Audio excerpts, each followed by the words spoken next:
Hi everyone, welcome back. So remember the story I told you about the man I overheard on the train on my way to New York? Let's keep that story in mind as we talk about our topic for this lesson, which is critical tasks. So we're going to cover what critical tasks are and why it's important for you to understand this term as you move forward through your job search. So critical tasks are kind of what you'd imagine. They're an essential activity and they're necessary to perform a particular job. They also might be used in assessment, so evaluators might use them to assess the skills of a job applicant.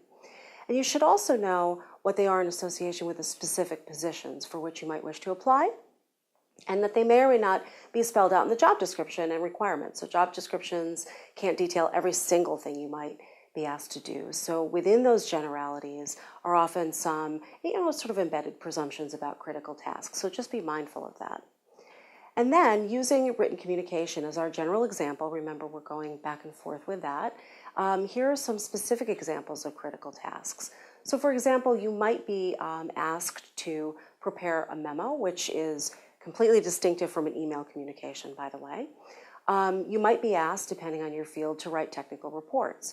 And those might be sort of specific to a particular industry or a particular profession. And then lastly, you might be asked to prepare a memo. And again, that's also distinctive from general email communications. So let's discuss some examples. And these are just a few examples of the many out there. And the sort of references where you can find lists of critical tasks.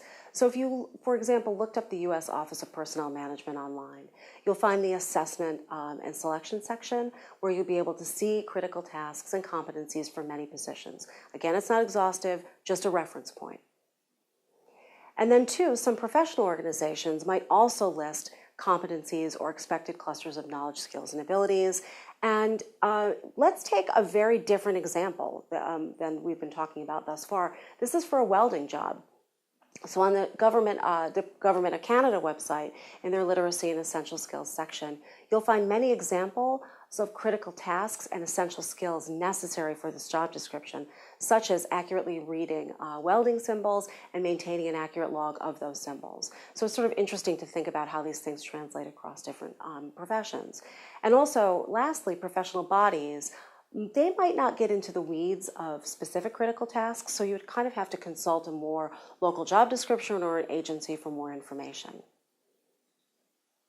So what have we learned? Critical tasks, we've reviewed what they are from the perspective, remember, always from the perspective of an employer or human resources.